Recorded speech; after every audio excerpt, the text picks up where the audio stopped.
Thank you, each one of you. Appreciate your work, appreciate your time being here today. I'm going to address my first couple of questions to Mr. McGinnis, if I might. What's the mission of DOE's Gateway for Accelerated Innovation in Nuclear or GAIN program? And wonder if you could share some examples of industry partners who are licensing and commercialization processors were accelerated by this program.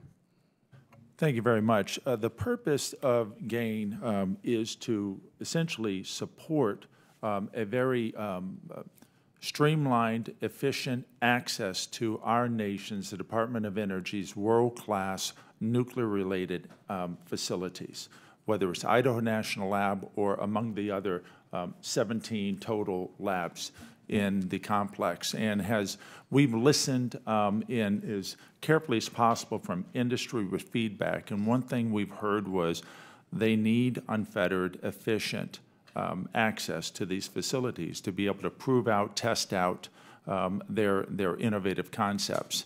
And many of these capabilities we have great investments from the taxpayer, and they are world-class. So it is very important to do that. We have a multitude of companies that we provide support through GAIN, and so we're very proud of that, literally in the dozens. Leading vendors, utilities, technology developers, fuel developers.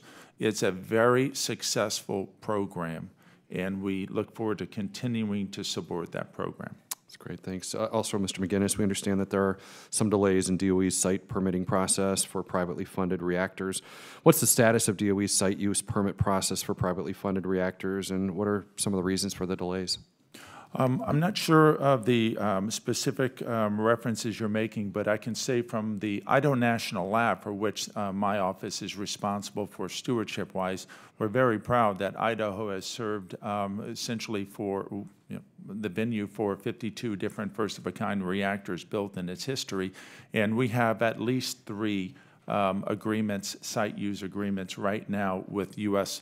And other innovators. One is a microreactor, one is NuScale, which I think is really in the forefront and it's in its position to potentially be our nation's first advanced small modular reactor. We are working as hard as possible to make sure that these agreements are being let out in an efficient way. From a nuclear energy perspective, it's my understanding, and I've been watching them very closely, they are proceeding. We have those in place now.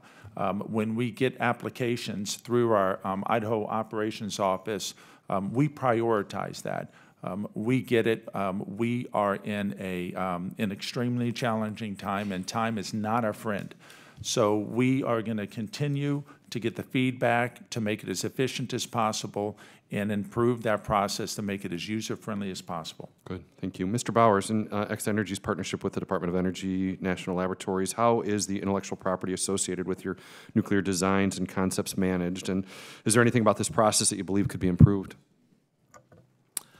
Intellectual property is truly, as you have identified, a key aspect of what we're trying to accomplish. I can also take that from the perspective of we want to ensure that it remains a U.S.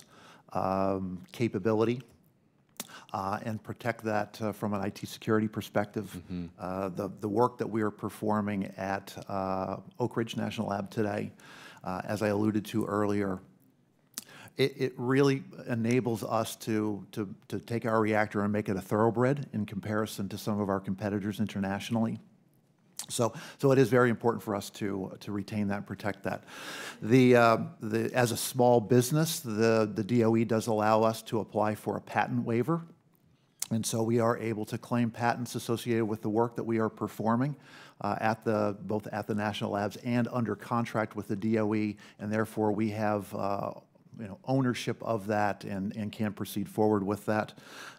So I would say to date that the partnership has been good, and we continue to find new, innovative, and novel things that will make our designs better, and we have been able to retain the ownership of that knowledge as we move forward. Great.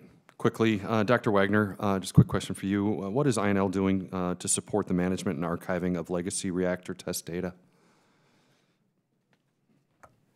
Actually, that's a great question because there is a great deal of that legacy data out there, and it's in high demand from the the reactor developers currently. And so actually we have a number of programs with other laboratories, including Argonne National Laboratory, to basically assemble, process, and make data available from past reactor experiments like TREAT and LOFT and EBR2. Honestly, we need to do more, but we are working on that. Good. Again, thank you all. Chairman, thank you for hosting this committee, and I yield back.